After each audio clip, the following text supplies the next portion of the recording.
Good evening, everyone. My name is Jenna Shanabarger, and I am the event coordinator for the Tourism Management Association. TMA is a student organization for all NC State students interested in careers in the tourism and event industries. We organize events like this, as well as tours of destinations and tourism operations to help our members find their passion for tourism. Our members here tonight include Riley, our president, Charlotte, Jackson, and Ella, and they'd be happy to answer any questions you may have about our organization. We are here tonight with incredible support from the College of Natural Resources Advancement Team, Jennifer Piercy and Zach Van Hecken, is that correct? Let's please give a round of applause for all their support of our college's students, faculty, staff, and alums.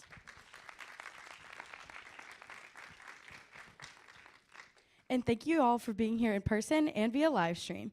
We are so excited to have this opportunity to think together on the development of tourism in the Outer Banks and the lessons that may have for tourism destinations across the country and around the world.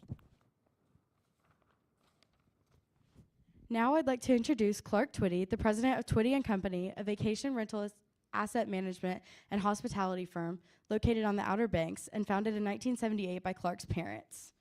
We are here tonight to celebrate the Outer Banks Visionaries, Building North Carolina's Oceanfront, a new book authored by Clark that recounts the stories of visionary individuals who have played a pivotal role in shaping one of our state's premier vacation destinations. Clark's love of the Outer Banks and his home state of North Carolina runs deep, and he has served in numerous public, private, government, and nonprofit capacities, ranging from volunteer to chair positions. In 2019, Clark was elected as the FBLA's Business Person of the Year in North Carolina. He is currently the president of the North Carolina Vacation Rental Managers Association, our state's leading trade association for the professional vacation rental community. Tonight promises to be a truly enriching experience as we celebrate the spirit and visionary minds behind the Outer Banks. Please enjoy this event, and let's give Clark a warm back welcome.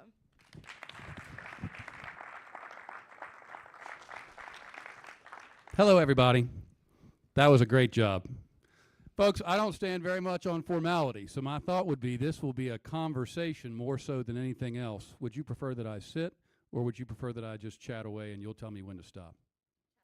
Okay. Is that a fair comment? So I think I'm on for 15 minutes. So the minute I get near 15 minutes, everybody throws something at me because I don't want to bore anybody to tears. First and foremost, thank you for the opportunity to join you guys tonight. It's a pleasure to be here in the Jim Hunt Library. We'll talk a little bit about Governor Hunt here. It's a pleasure to join so many first and foremost students in the room because I see all these students and I think we have a bright future. And then we'll talk a little bit about a book that is out there right now that I think hopefully tells a story that is worth telling. Fair start?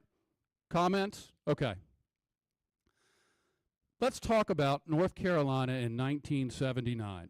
First and foremost, nothing ruins a story like an eyewitness, and there are a few eyewitnesses in here who knew the people I'm going to talk about a lot better than I do, so I might ask for some help. Jimmy Carter. Well, let me take a step back. We're going to tell a story in thirds. So because this is North Carolina, I'm going to use a peach pie or a tomato pie analogy. We're going to cut it into 3 slices. One slice. Economic and monetary policy at the federal level.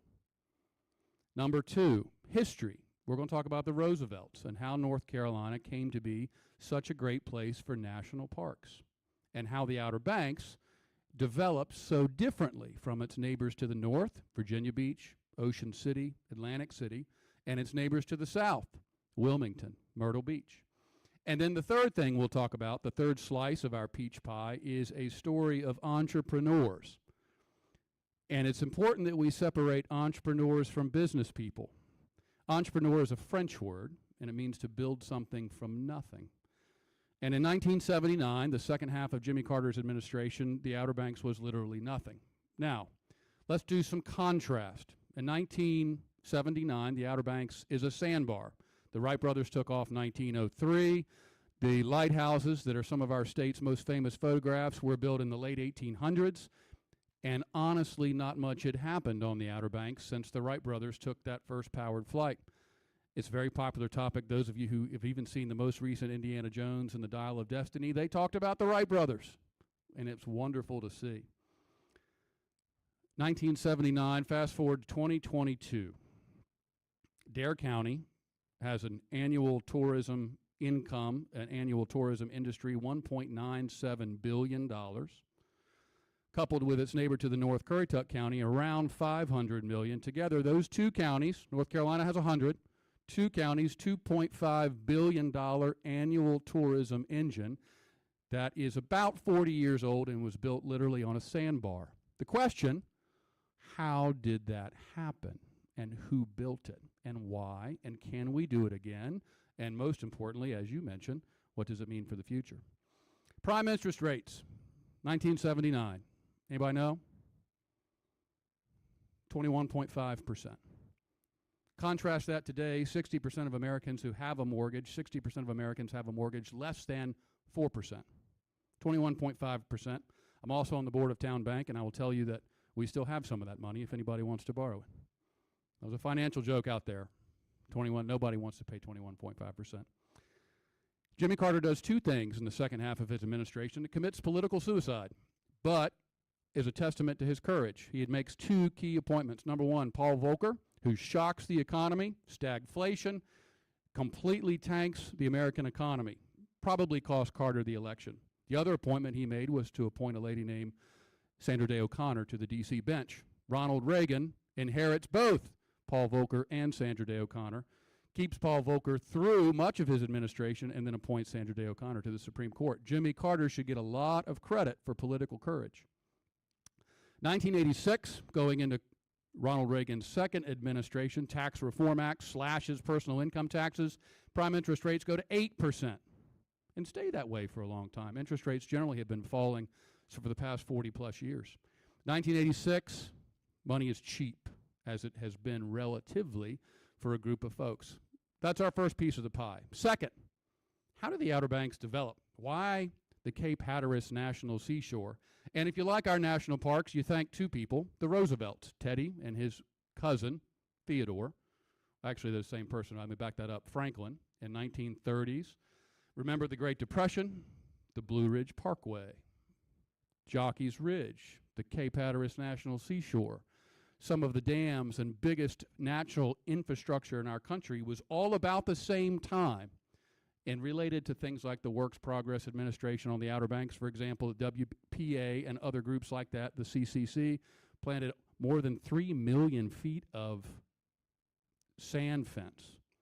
And you could argue it was the CCC that built the ocean front, because without those sand dunes, the oceans and dunes would continue to have been moving. They stabilized it. So if you like the ocean front on the Outer Banks, then you like Franklin Roosevelt and the things he did in the early 30s. Obviously, he was president for almost 16 years, not unlike Governor Hunt, and then died in office at the very end of World War II. And then the third piece. Well, let me back up for a second. And then Theodore and Franklin Roosevelt brought online things like the Cape Hatteras National Seashore, which was the first one in our nation's history, hence the word America's Seashore. It started because one of his friends wanted to donate some property that was eroding for tax benefits. So there was some philanthropy, Tara Adams, that started the National Seashore. And then it was the combination of beautiful natural resources like the Wright Monument and the Cape Hatteras National Seashore that extends into Ocracoke, Hyde County, for example, the only county in North Carolina without a stoplight, 5 national parks in one county. And then the third part of this is a group of entrepreneurs who were willing to take risks with money they could afford. And that group of entrepreneurs also included a gentleman named Mark Basnight. And Mark Basnight was very good friends with the gentleman this library is named after, Jim Hunt. Mark Basnight grew up in a very isolated Manteo and grew to wield power as a master and was the president of the Senate in North Carolina for, I believe, 16 or 18 years. The only person who's been longer in that position is the current president of the Senate, Tim Berger. Now, those entrepreneurs did one thing that's very interesting, and I'll compare them right now. Walter Isaacson will study a few things. Steve Jobs says, I'm going to build a phone with one button. Steve, you're crazy. Give people what they want. They don't want a phone with one button. He said, I'm going to create a market so that I'm going to give them what they don't even yet know they want. So these entrepreneurs, folks like Dick Brinley, who in 1986, no accident that was in the second half of Ronald Reagan's administration, built a community in Kerala, which was largely wasteland, and called it Kerala Light, and everyone said he was crazy. And he bought 240 acres ocean to sound for $3 million, And today you can't buy an oceanfront house in that community for anything less than $3 million. He bought it ocean to sound and said, I'm going to build a purpose-built vacation community here. And people said, you're crazy. And just to the south of that in Nags Head, a gentleman named Bob Oakes went also at the same time and built a purpose-built vacation rental home community called the Villages of Nags Head. And in between them, in the next couple of years, malls, shopping centers, Walmart came in 1992, and a host of economic activity broke out. Mark Bassnight was appointed to the Senate Appropriations Chair in 1992, and the first thing he did was build bridges, because, like two other famous politicians who I think he compares very favorably to, LBJ in Texas and Harry Truman, he realized that roads were prosperity. Roads were jobs. Roads meant rural areas that had been steeped in poverty for hundreds of years could access reading, writing, and the road to Raleigh, the 4 R's that every Eastern North Carolina student got. And those entrepreneurs borrowed money and they took risks, savings and loan, all these kinds of things, and then all of a sudden they had a partner in Mark Bassnight, and Mark Bassnight built beautiful bridges and roads and ferries.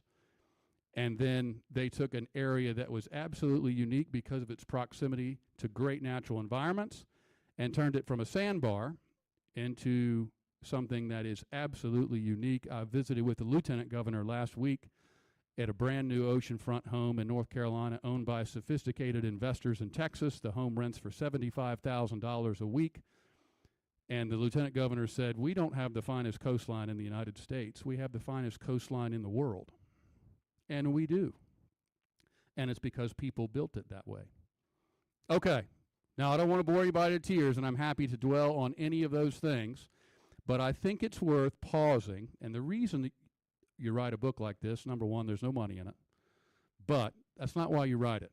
You write it because in order to figure out where we go from here, we first must understand how we got where we are today. And many of the folks in this room, particularly in the tourism world, will talk about, oh my gosh, it's grown so fast, so quick. We didn't want this. The famous poet, the fear becomes that you lose what you had and not have gotten what you wanted. And then you've made the worst trade of all. But the only way to understand that trade fundamentally is to understand how did we get here and what were their decisions. And if we understand that, history repeats itself, we'll be better equipped to understand where we go from here.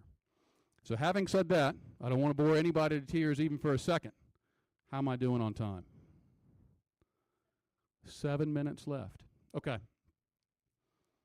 I know we've got time for Q&A. I tell you what, I'm going to stop talking right there, and I'm going to open up that time to more discussion in the room. But let me, before I do that, very quickly, for about 2 minutes, talk about Mark Bassnight. Mark Bassnight grew up in a barefooted Manteo. And the question becomes, I'll go back, there was a famous quote in the Korean War from people who took off and flew into snowstorms, and someone said, from where do we get such people as a country? Where did North Carolina produce such people as Mark Bassnight? And where's the next one coming from?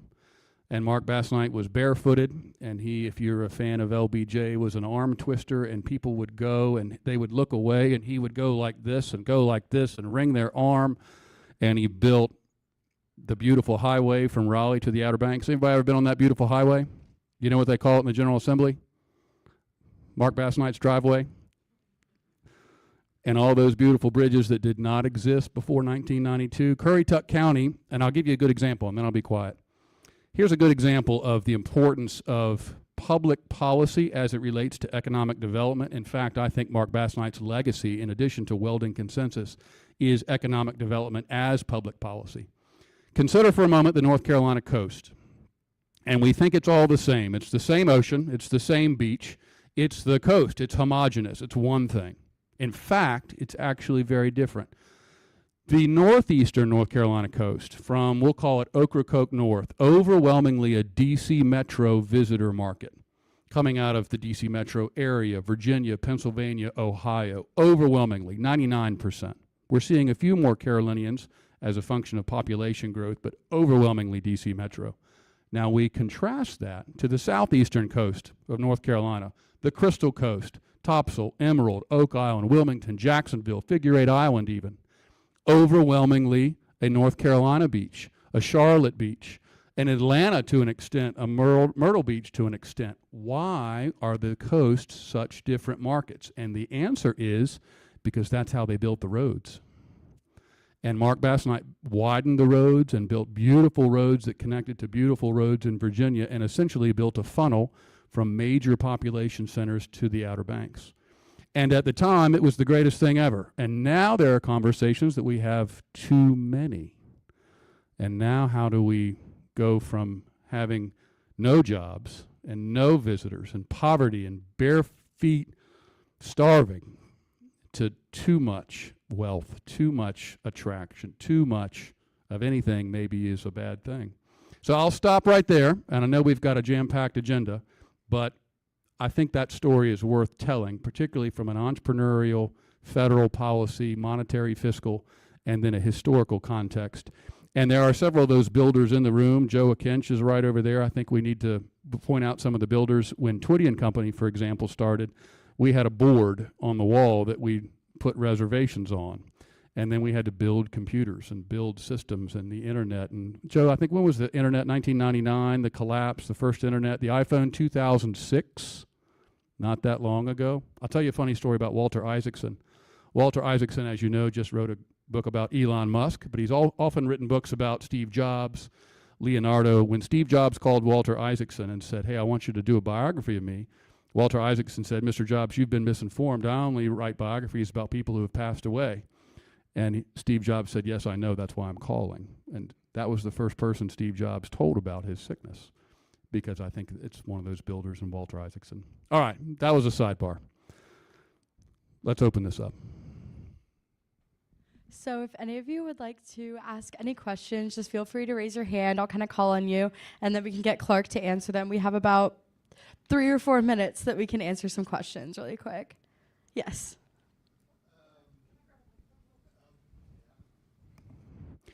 And I know it's a little tedious for the microphones, but I do want to acknowledge all the folks who are online and the realism of the online world, so bear with us for a moment. Yes, sir.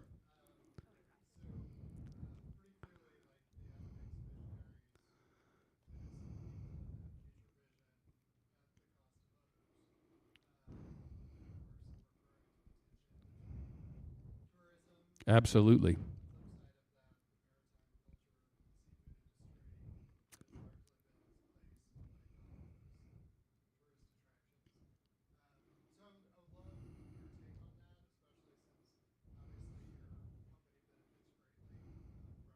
Sure.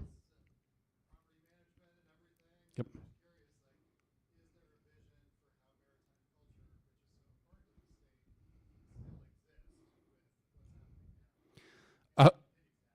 That is a great question, and let's broaden that up. That question is going on all over the world right now. It's going on all over the United States, because as some things go up, some things goes down, and it's a tough challenge. It is not easy, and from that perspective, we are all students.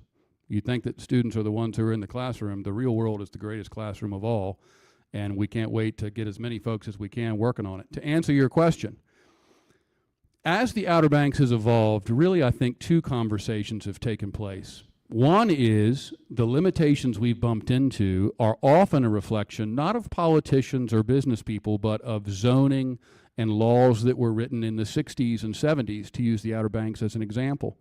And a lot of those builders, to their credit, could not have imagined what the Outer Banks would have become. I chatted with one who would like to remain anonymous, who said, I would have been less surprised to see a spaceship than I would be by what the Outer Banks has come today. So as a result, we don't even use the word tourism anymore. I'll say something controversial. If we can be honest, tourism is almost a cuss word these days, because one person's tourism is another person's complete lack of affordable housing, unaffordable health care, unaffordable other things like that. So we call it the visitor economy and the ecosystem around that. Now, to your point, the question becomes, have we destroyed one culture to create another? Oh my gosh, that's a tough question. And the reason that I think we have to talk about it And do we see a future for fishing? Absolutely. We can get into demographics. We can get into political power. I would argue most of what we've seen in terms of the erosion of our strength in the commercial fishing sector, and I know we've got a couple folks up front who are very important to that, have occurred after Mark Basnight's time in office. So if you don't think that showing up matters, it does. Mark Basnight probably was maybe the greatest champion in the history of our state for our commercial fisheries. Yes, to answer your question, but it is not easy. It is really hard, and I think three things are required to do that. I'm not going to make anybody happy when I say it. Number one is I was about to say a bad word, a lot of money, a lot of public money. Number two is an aggressive rezoning policy. And on the Outer Banks, NIMBY is undefeated. Not in my backyard is undefeated. Everybody wants affordable housing, but not next door to them. It's Lost in Wanchese, Nag's Head, Duck, Kitty Hawk. It's won a little bit in Kill Devil Hills, and that story's not unique to the Outer Banks. Look at Lahaina. Look at Lake Tahoe. Look at communities in Florida. Look at Superstorm Sandy. Superstorm Sandy destroyed vast swaths of New Jersey and New York, and really what got destroyed was middle-class housing, and then investors came in and took two middle-class houses and built one big house. That's happened a little bit. And I think to your point, the challenge is that we have to continue to keep those conversations in the fore. Oh, and the number three part of the three things that are required. This is another tough one, is a recognition that every neighborhood's not going to be the same.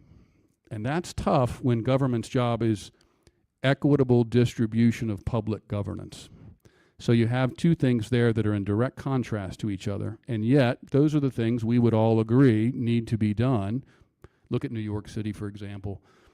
Those are the things that are required to remake a community, to continue those cultures and invigorate those cultures in the face of growth, and they're extraordinarily difficult. Truth be told, the people who are most aggressive in doing it don't last in public office very long. But that's why Mark Basnight was an anomaly. He stayed in office and won elections despite doing it. That wasn't a great answer, but that question is worthy of a national debate right now.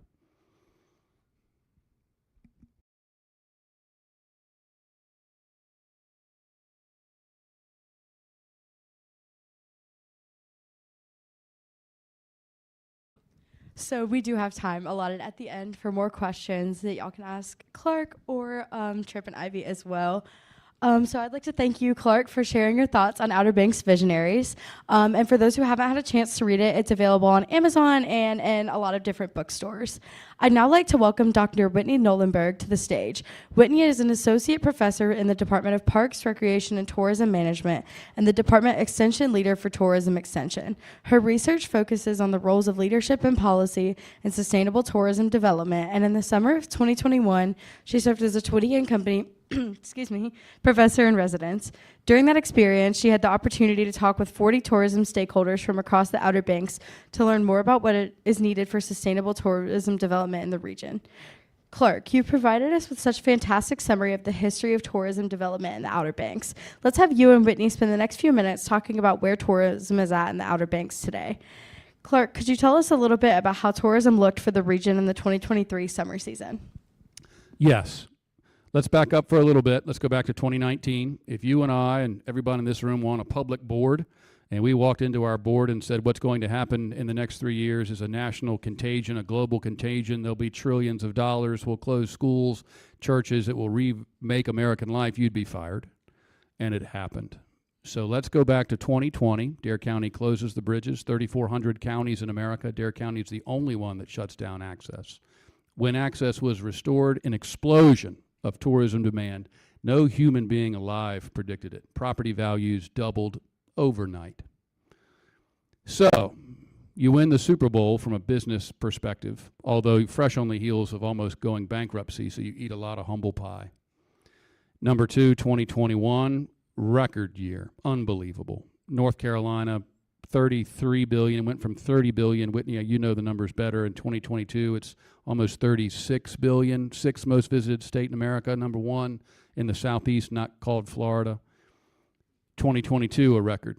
Now 2023, an interesting thing happens. Prices have gotten so high that the take rate, visitation, goes down. First time that's happened in a long time on the Outer Banks. Prices stay high, so you make more money with less people. That's good and bad, because which trend line is the correct one moving forward? 2023 has been a good year on the Outer Banks. It has not been as strong as 20, 21, or 22. Prices high, occupancy down. What does that suggest for the future? I know we'll talk about. Whitney, that was me mumbling. I know you'll have a better answer. No, that was a really good summary, Clark, of where we're at today. So I want to give a little bit of a recap before I think on some of this, Jenna, to kind of give you all some background on the work that I've done in the Outer Banks. I've been working in this area for a long time. I did my master's at East Carolina University studying sustainable tourism, and my master's thesis project was actually based in Currituck County. And we were talking with second homeowners about sustainable tourism development. So that was back in 2009, 2011. And at that point in time, most of the tourism industry was not ready to talk about sustainability. And when I told them I am studying sustainable tourism, I'm going to get a master's degree in it, they had no idea what I was talking about. And I had to go around in a sort of a roundabout way and say, well, it's a good thing for your business. It's going to help your business. And now it's wonderful to be here in 2023 and be in a place where I can go to almost any community in this state and say, I study sustainable tourism development, and someone's eyes light up and they say, we need that here. We need that here, and we may need it really badly. We may be kind of behind the ball, or we have the opportunity to be doing that in the next few years. And that's a great place to be. So for all of our students who are out there right now, know that you're going into an industry where people are really ready to have this conversation and think differently about what tourism can look like in their communities. And I think the Outer Banks is starting to get there, and they're starting to shift this idea of it's not just about getting both of those lines to go up, right, Clark? It's about how do we make this an economy that works for all the people whose jobs depend on tourism, and that might be working directly at a hotel or working in a restaurant. It may be someone who's working in a landscaping company or working at the hospital. All of those jobs in destination communities like the Outer Banks are supported by tourism. And when I was out there in 2021 talking with these 40 stakeholders, as Jenna mentioned, that was recognized, and the challenges and opportunities that come along with that were what we talked about. And those folks that I spoke with, they wanted to say very clearly to me in different ways, but they were all saying tourism is vital for us. We can't survive without it, but we have to do it differently. We have to think about this in a way that's not just about heads and beds. We have to think about what this does for our community as a whole, because if our community isn't healthy, tourism's not going to be healthy. And so what does that look like? For people in the Outer Banks today, that looks like thinking about what do we want to protect? What are the important aspects of our community that we want for ourselves, our children, our grandchildren, that we also may want to share with our visitors? So it may be the beautiful National Seashore that Clark mentioned. Incredible resource, something that people from all over the world come to visit and enjoy. It's also a great resource for our residents. It might be the fishing stocks. Nathan, to your question, and who is working in that space and who has access, that's a huge part of that economy as well. But at the core of some of it are those basic needs that everybody has. If you've ever taken a class with me, all my PRT 220 folks, we talk about Maslow's hierarchy of needs, right? And what's at the bottom of Maslow's hierarchy of needs? You have shelter, you have food, you have safety. And in all of our destination communities, we need to make sure our residents are achieving those basic needs. That, if those aren't met, we're not ready to be bringing in those tourists. We're not ready to welcome those folks. And that is something that we really need to think critically about. And all of us, whether we're on the hospitality side, whether we're on the restaurant side, whether we're on the attractions and promotion side, need to be a part of that conversation and thinking about how we ensure that everyone's needs are being met. And it's not an easy thing to do. It's difficult conversations to have. It is give and take. Not everyone's going to get everything that they want, but there's a lot of hope in that. And certainly with the people that I spoke with in the Outer Banks, they're ready to take on that challenge, and they're ready to think about it, and they want to have that conversation, which is really exciting. And I think part of why we're here today is to continue that conversation. Clark has set the stage of what the past was. We've talked to you a little bit about the present, and I'm going to turn it over to Jenna to bring up the next piece of this. Okay, so thank you, both of you. Whitney, your reflection set us up well to turn our conversation to the future of tourism in the Outer Banks. And for that discussion, I'd like to welcome to the stage Captain Tripp Phillips, who is currently enrolled at NC State. He's going to graduate in December with a degree in Parks, Rec, and Tourism Management, and Ivy Cage, a current NC State student majoring in Parks, Recreation, and Tourism Management. Both Ivy and Captain Tripp grew up in the Outer Banks, so we've asked them to join us this evening to provide their thoughts on the future for tourism in the Outer Banks.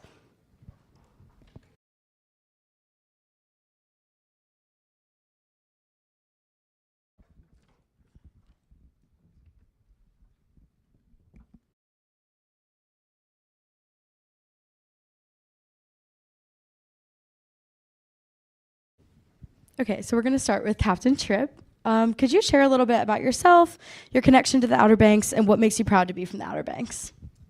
I'm from Manio, which is on the Outer Banks. I grew up there and have been charter fishing on the Outer Banks for the past 9 summers, the past 4 summers as a captain, and the first 5 summers as a mate on a boat. And so I have been dealing with thousands of tourists on the Outer Banks, fishing with them every summer, and been able to really get a grasp of their opinion on what they think of the Outer Banks and how it has changed. And so that's able to put in my mind on how I would like to present my future business and how I wish the Outer Banks could hopefully be to further their needs and their wants on the Outer Banks. And just been able to reap the benefits of the beautiful waters that we have, and been really enjoying the fishing, and just a really great time on the Outer Banks growing up.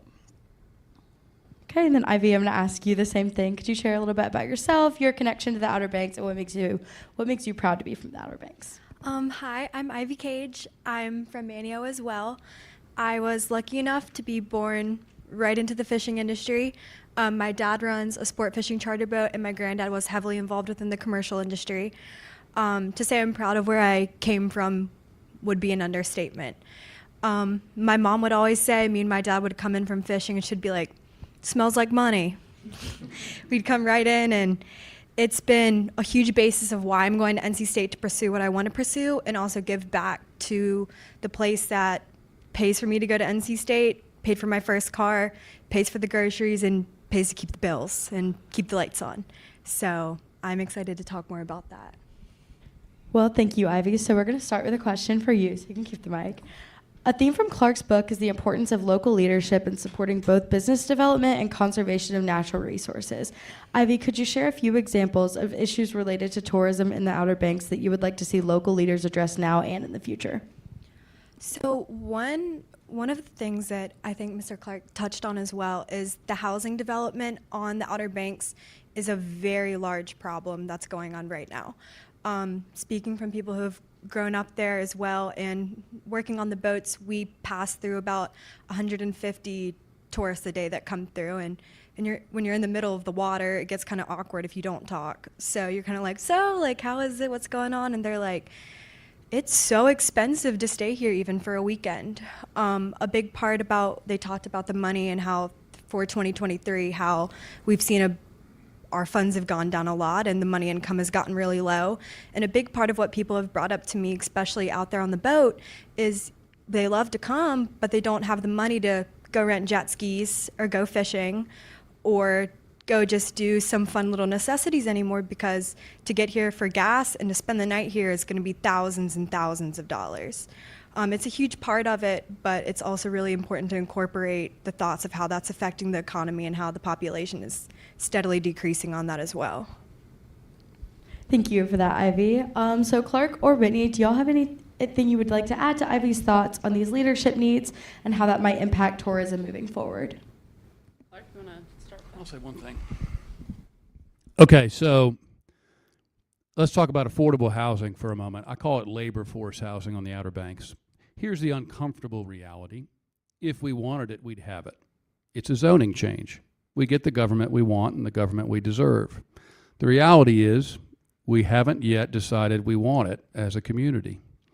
So then you get the business folks out there who do what businesses all over the world do, and they seek to maximize revenues, and they seek to minimize costs, and they seek to hire great people and provide them a long-term opportunity to work and contribute and live on the Outer Banks. And that has been a tough line as well. So I have a note of pessimism on housing and the future of housing. Honestly, I think it's going to look a little bit like perhaps DC Metro, perhaps Wilmington and Jackson and Wrightsville Beach. I think the future of affordable housing is places like Elizabeth City, Camden, Hampton Roads, because the Outer Banks has made a decision right now, whether I agree with it or not, to not go down that road. So I think the challenge of a leader is not necessarily to make a prediction about the future, but it's to understand the planning and probabilities that the future holds based on their ability to see the current moment clearly for what it is. The ability to see the current moment clearly for what it is. And that is something it's hard to build a consensus around. Thank you, Clark. Whitney, do you have anything you would like to add?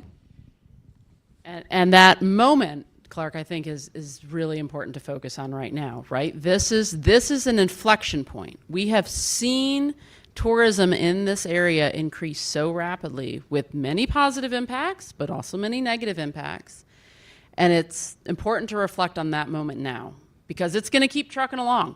It's not going anywhere, right? Tourism's not going anywhere on the Outer Banks right now. And if we miss this opportunity to really reflect on that and recognize that we are at a point that we need these changes, and we need to make these changes in zoning and decision making, we're going to miss that opportunity. And so it's very important for voices to be heard, the people who are working in the tourism industry, the people who have made investments in the tourism industry, for that to come together and for there to be more action around that of how do we actually make sure that those voices are being heard at the table so when we can reflect on this moment and make a decision that makes sense for the future of the Outer Banks.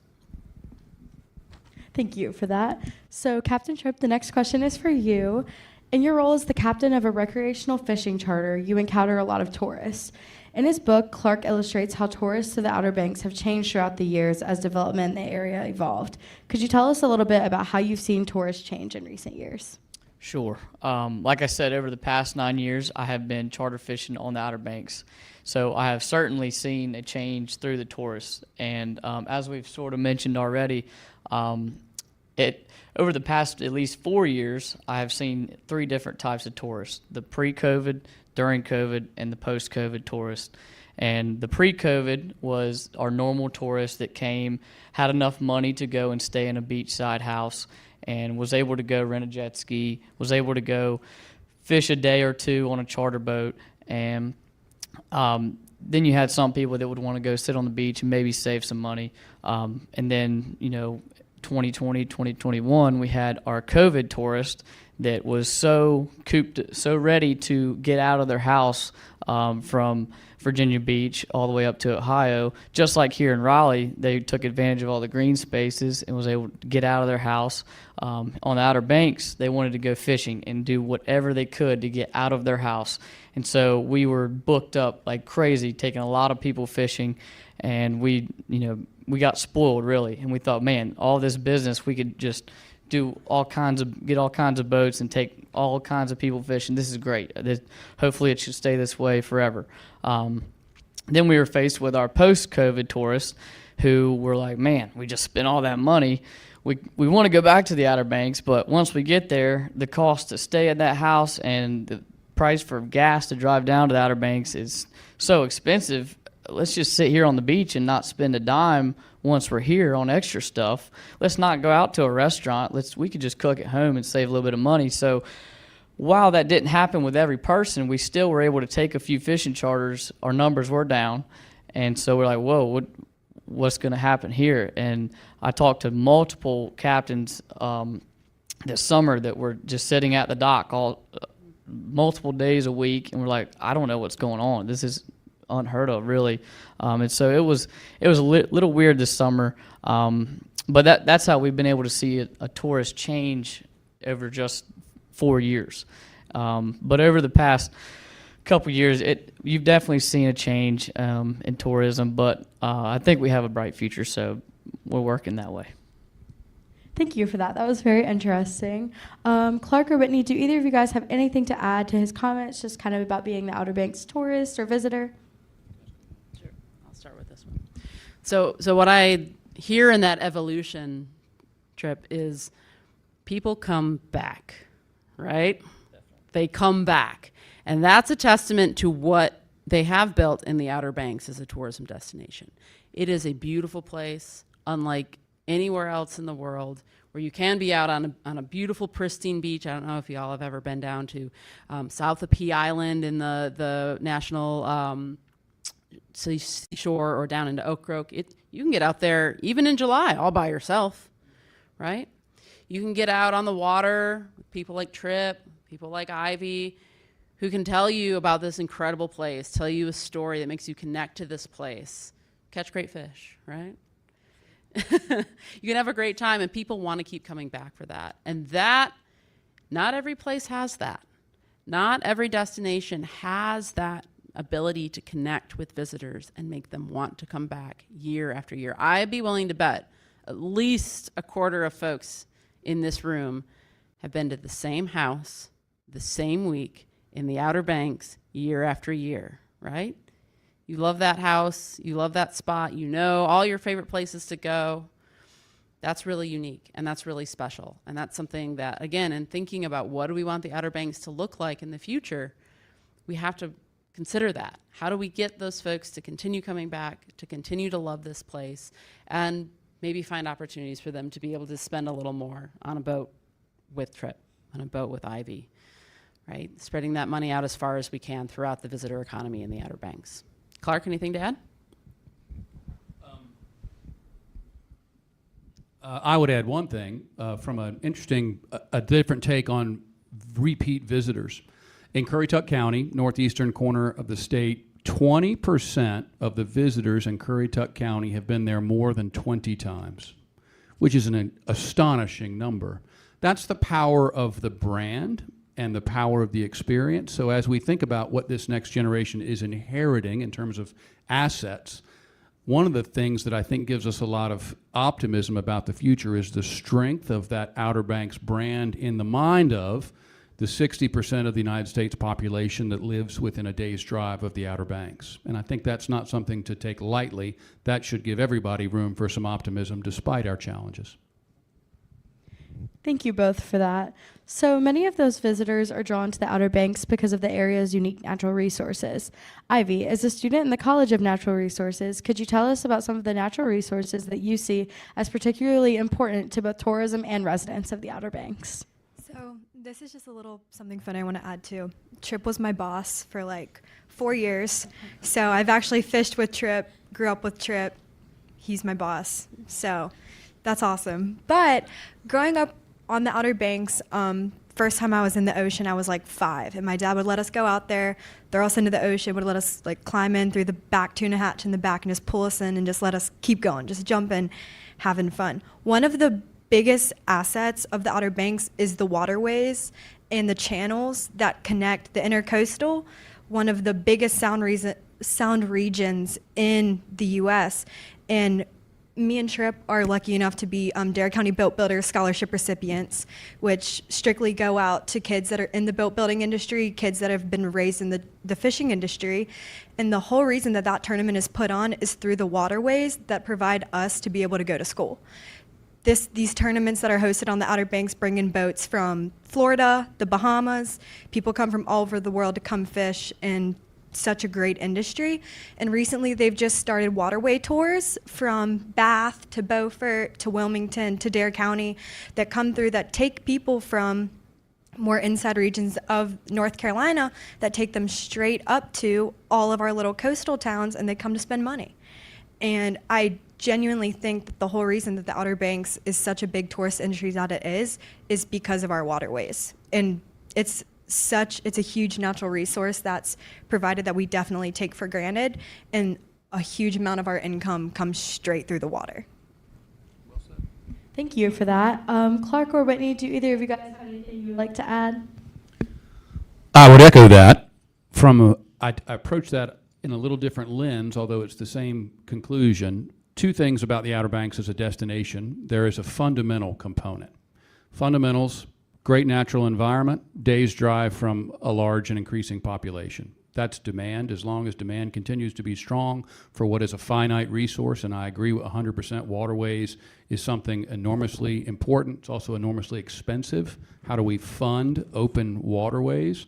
It's a federal issue. It's a state issue. Very expensive. So when you vote, think about that. And then number two, technicals. What I'll call technical is the returns on investment within the business community that in turn funds things like healthcare, education, those kinds of things. The Outer Banks Hospital, for example, labor costs are up 320% since 2019. 320% since 2019. The way to offset those costs, raise the price of healthcare, particularly in the local area. So we'll have to understand the ecosystem of all these things that's out there. And just to add on that, I think, Clark, one of the points from your book that I really appreciated was the context that you set the tourism development in the Outer Banks within, right? That it was based upon a lot of these efforts to protect natural resources. And being in a college of natural resources and thinking about that relationship between tourism and the economic benefits that it brings to many destinations and the quality of those natural resources is a relationship that we cannot ignore.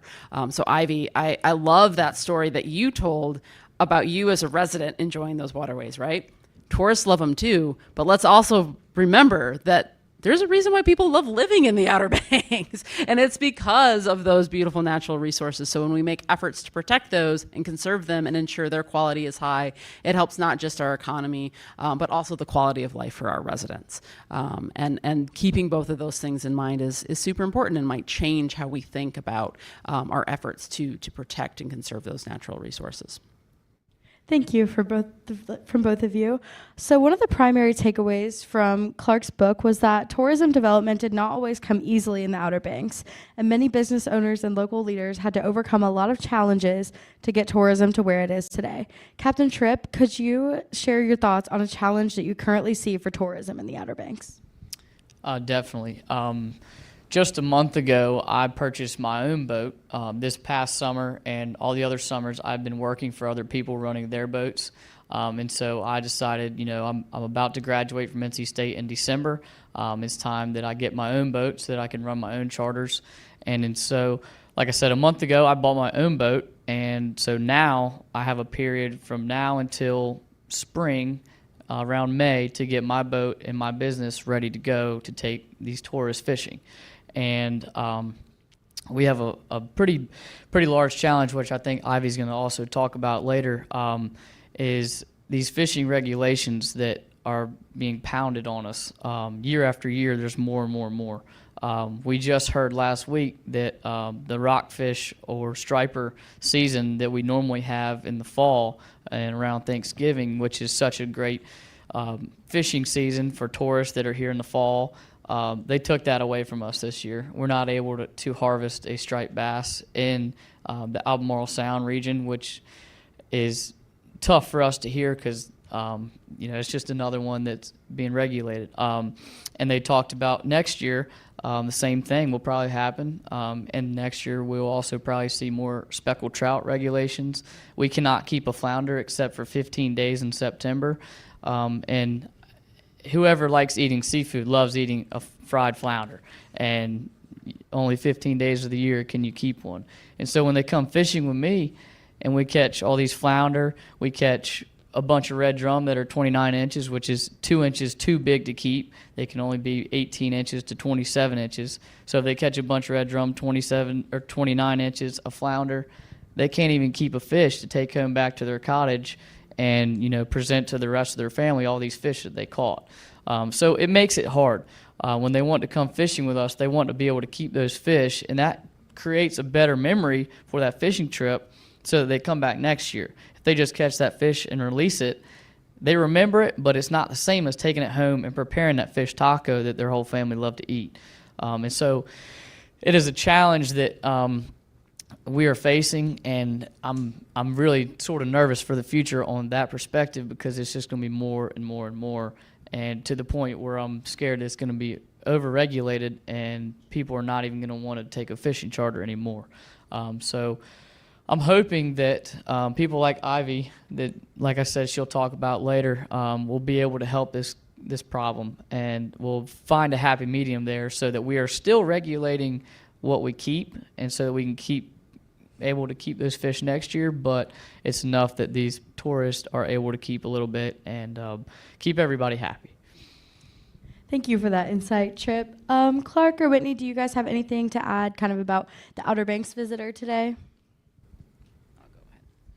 Trip, I just want to highlight one thing of that is what you said was happy medium.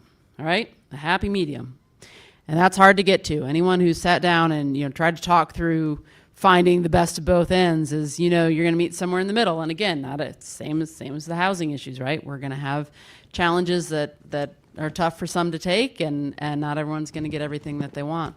But what I am really heartened to hear.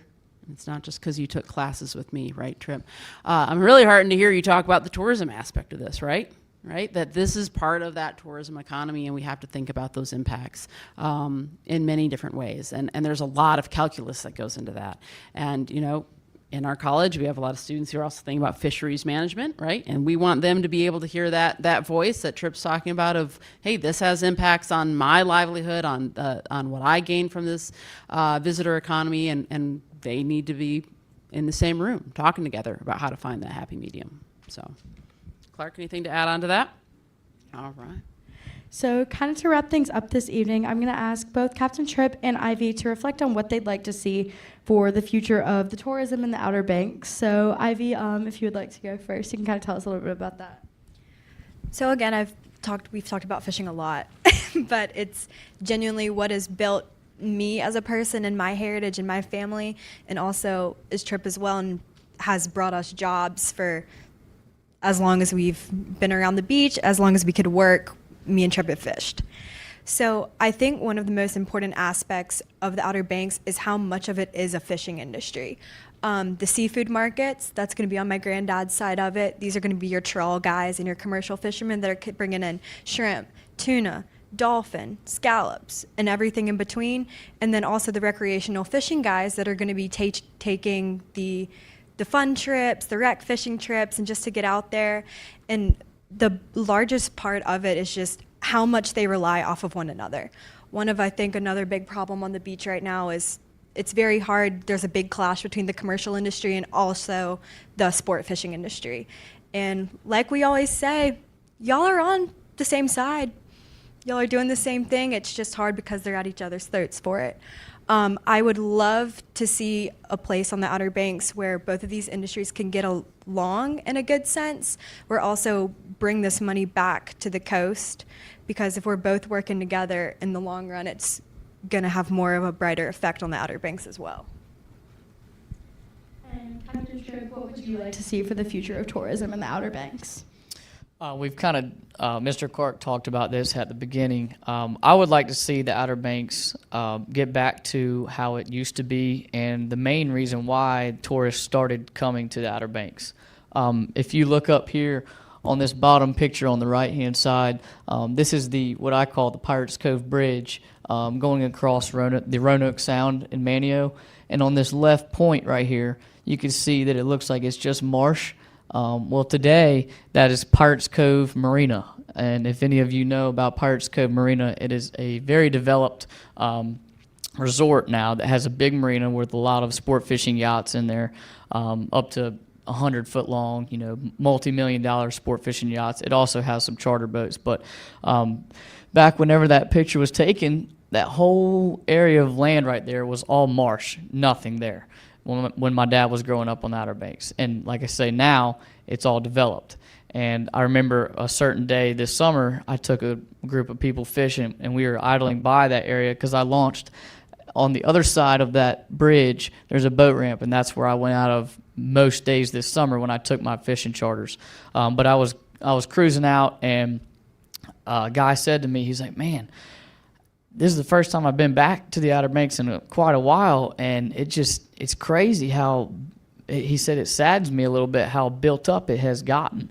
And he said all that used to be, an area for all sorts of wildlife to live, and just a really pretty area, salt marsh and everything. And he said, I get that there's people, that are trying to vacation those homes and those condos, but it saddens me that it's so built up.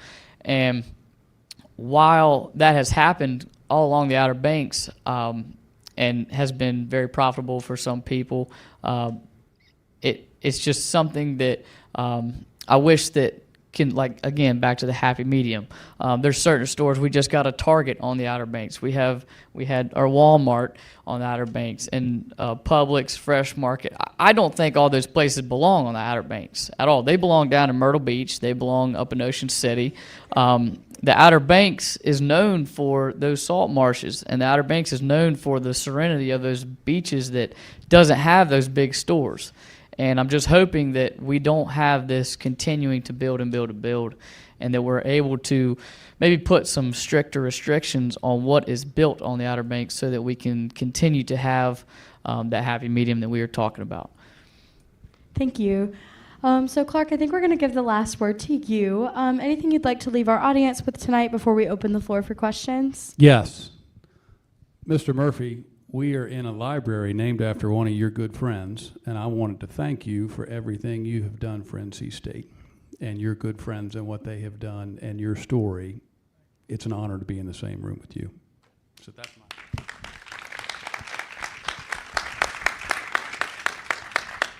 Excellent. Thank you, Clark.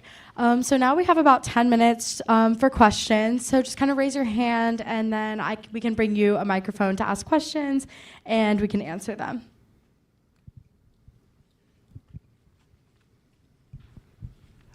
Heard y'all talk a lot about fishing, but I think that one of the Outer Banks' biggest, features is the barrier that it has between itself and the rest of North Carolina. We've got the Alligator River Refuge, and then the kind of the peninsula that's Jarvisburg, Powell's Point, that area. Do you think it's important to maintain that buffer, and how do we maintain that buffer so we can keep all that wildlife and the waterways that you were talking about?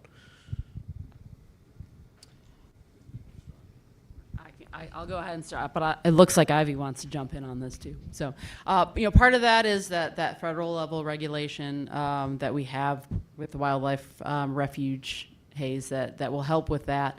And I think that also kind of comes back to a point, Clark, that you were making earlier on with the zoning issues, and recognizing that as tourism continues and sustains and grows in that area, there needs to be some forward thinking on what needs to be done to protect that, not just for the sake of having open space, but for all the ecosystem services that come from that. That's a significant wetland area that does a lot for all the waterways, Ivy, that you were talking about, and the quality of those natural resources that draw people to the Outer Banks. So it's again that forward thinking and really making sure that we're not looking in the short term but long term in that area.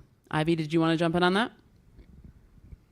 So at NC State as a whole, one thing that I've been heavily pushing in ways that I could is I'm part of a committee for the NC State chapter. It's called Ducks Unlimited, which is waterfowl and wetland conservation for the state of North Carolina.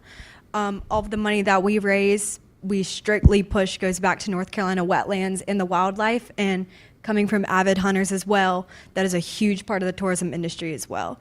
One things that has always stuck with me, if we came from anywhere inland, as soon as you hit the Alligator River Bridge, my mom would be like, yeah, you can smell it, like you're back home, but like we're back on island time.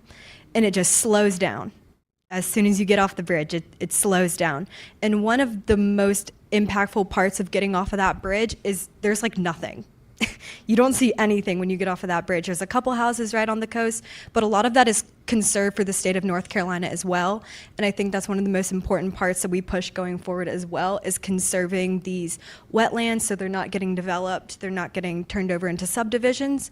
In East Lake right now too, they're building a subdivision right on the left-hand side of the road it looks kind of out of place. You kind of drive by and you're like, oh, marsh, and then it's like bam, like basketball goal. And then it's just like a big subdivision right there. And it takes away the aspect of getting off that bridge and everything slowing down. So we've been pushing heavily trips involved with Ducks Unlimited as well.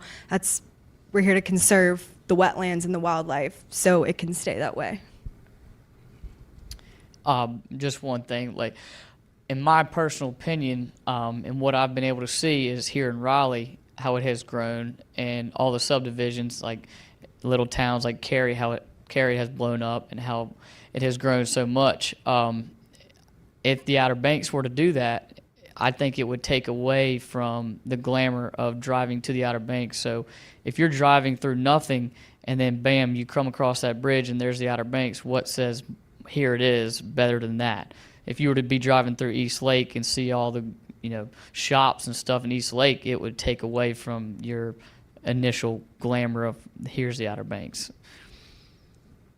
Any other questions? We had a question from online. Given the number, and this is specifically for Clark, given the number of people already coming and the number of existing roadways, where do you or the company stand on the new bridge from the mainland to Corolla? That's a great question. We support the bridge. For one word, Katrina. Hurricane Katrina. The lesson of Katrina is there must be a way to facilitate safe public access and exit from areas that are in harm's way. So I think the bridge is an enormously important piece. I recognize it's a very controversial topic, both ideologically, but also as from a practical perspective. We've heard about that bridge for 50 years. It wouldn't surprise me if we hear about it for another 50 years. But I will always come down on public safety and the importance of being able to access and exit the Outer Banks in a safe and timely manner.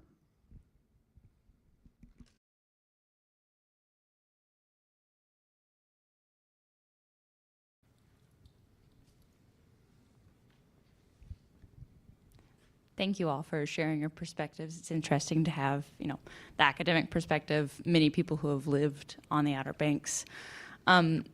Through some of your responses, maybe not all of them, an element has been voices being heard or perspectives being shared and finding that happy medium amidst many different people, differing perspectives. This is two parts. First, what are currently the most effective ways for those voices to be shared, to be heard, to be represented? Like, what are the avenues and the spaces for that? And then the second part would be, if those could change in the future, what those different gatherings, sharing, reinventing, think tanking of the Outer Banks, what might that look like? Great question. All those in the audience who know me, I did not plant her for that, I promise. So I am actually really excited to be able to share that the Outer Banks Visitors Bureau, who is the destination marketing and management organization for the Outer Banks, has been thinking a lot about this recently. And they're specifically with their county, though I know Currituck has been thinking about these issues as well. They have actually established a position for community engagement, and they will have a staff member whose role it is to be that facilitator of those conversations, to be that catalyst. Now, getting everyone together in the same room, Ivy, you kind of hinted at it, that they don't always want to be there, right? And so it's a challenging issue. But when you have someone whose role it is to focus on that and to find those ways and be a part of that community, be there, understand these different perspectives, even that we've heard today, that helps a lot. To really invest those resources. And what a great use of the money that's coming in from visitors who support that Visitors Bureau through their occupancy tax, to have someone in that role to be able to facilitate those conversations. And that's a real leadership move on behalf of the Outer Banks Visitors Bureau that I hope we see in other areas as well. I think it's also finding those points of common ground. We've talked about jobs, we've talked about supporting students going to school, we've talked about quality of life and natural resources. Those are points that we can start that conversation with. We might not always agree, but let's start with somewhere that we do agree upon and find ways to move things like that forward. Clark? And that's a great, do you want to talk a little bit about Outer Banks Foundation or anything like that, Clark? Yeah, pass that down. Just a very quick comment. We have a very vibrant nonprofit community on the Outer Banks. We so often don't talk about the nonprofit community arguably enough. I know the Visitor Bureau, for example, is going to partner with the Community Foundation and use some of that visitor income to fund local nonprofits through grants, which I love. The nonprofit community is oftentimes a bridge between the government and the private sector. So there's an iron triangle that supports, I think, vibrancy in the private sector, but also concurrent vibrancy in the nonprofit sector. That's not to be underestimated.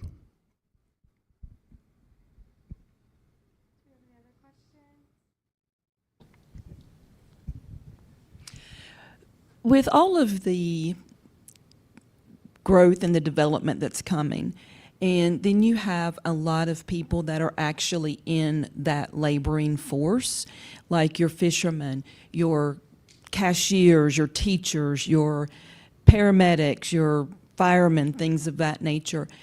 Do you have a percentage of those people that are living in the area that have to travel in and because of affordable housing?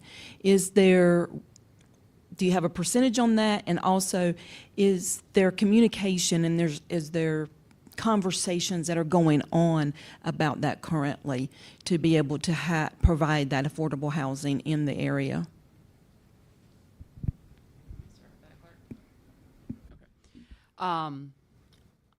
Great question about the percentage. I'm not sure, Clark, maybe you can clarify on that point if it does exist. But we know that it's a significant number of people who are traveling in from outside the communities of the Outer Banks to work and support that visitor economy. And it's certainly affordable housing. It's also just the sheer number of people, particularly in the peak season, that we need to make that economy function. Even if we had enough affordable housing, which we don't in the Outer Banks, we still wouldn't have enough people we'd have to bring them in from somewhere. And so those conversations, Clark, mentioned some efforts across the communities, particularly in Dare County, to find spaces for that affordable housing. The conversations continue. I think we're still trying to find traction for that. We're still trying to find the right opportunities to make that work. And it's important to remember that the Outer Banks is not alone in this challenge. There are many communities that are facing this, and they have come up with some pretty creative solutions. Some of the work that we've done recently, Charanya here in the back, and her colleague Michaela Nardino, who may be with us online, have done some work looking at sustainable tourism development in different communities across the United States. And one of these case studies focused on affordable housing, different strategies that communities have used. One, down in the Gulf Shores area of Alabama, they have actually partnered with a local university to support more of a dorm-style housing that will work for seasonal workers, where students can also be learning on a university campus, both hospitality training, but also healthcare and early childhood development. So all in one place. They have housing for tourism, they have childcare for those tourism workers, and they have people who are being trained in healthcare, which is another key need for that area. So there are solutions out there. We just need to keep looking for the one that's going to fit best for the Outer Banks. Clark, do you want to add on to that? Maybe I can help. I think the last stat I saw, most recent Bureau of Labor Statistics, said American workforce participation was 62%, ticking up a little bit post-pandemic. I think Dare County population 38,000, in the summertime 600,000, so roughly 50% of 38, if you call it 40, 20,000, probably 30% of the workforce in Dare County coming from Currituck County or Terrell County. The other group I would include in that is what we often call our third country nationals, our J1s. Food Lion, for example, 10 stores, 400 J1 international students. So I think that's a key piece. Short version is there is more demand than there is labor. Prices go up, but the percentages I think will continue to increase out of the county, because I think the labor force availability in Dare County will continue to go down as housing goes up. I think the iron triangle, looking into the future there of economic resilience, triangle, three sides, housing, healthcare, education. That's the iron triangle. We probably have time for about one more question if anyone else wants to ask.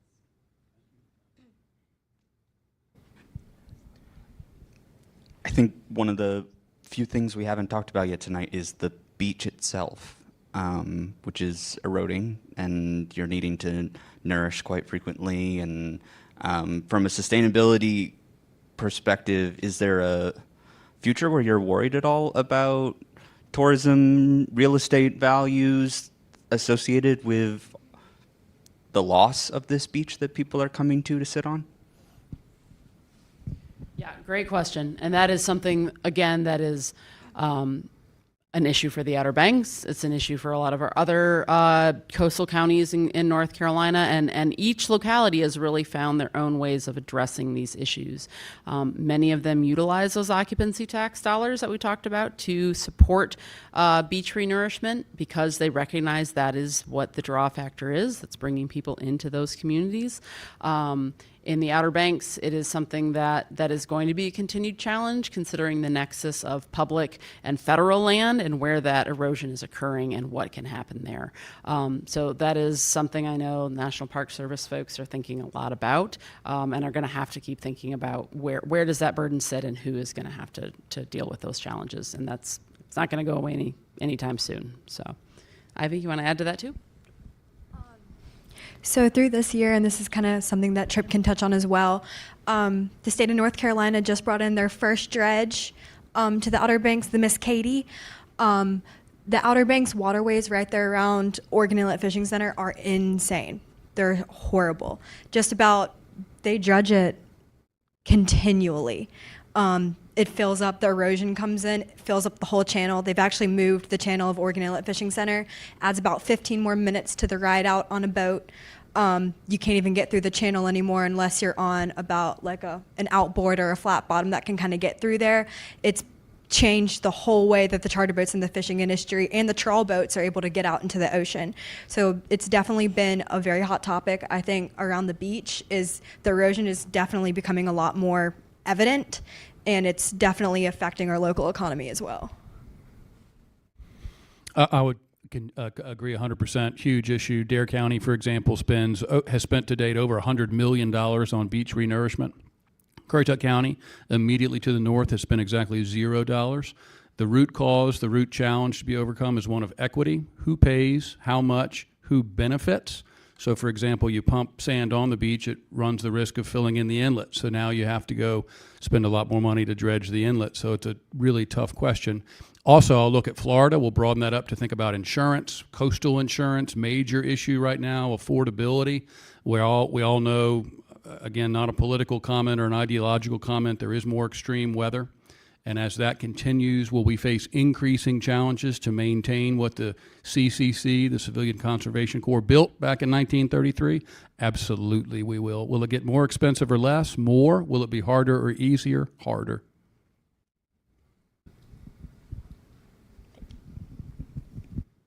On behalf of the Tourism Management Association, Department of Parks, Recreation, and Tourism Management, and the College of Natural Resources, thank you all so much for being here.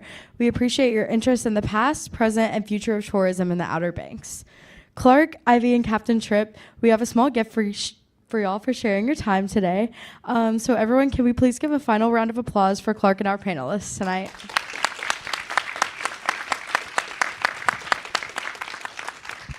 And everyone have a great rest of your night and go Pack.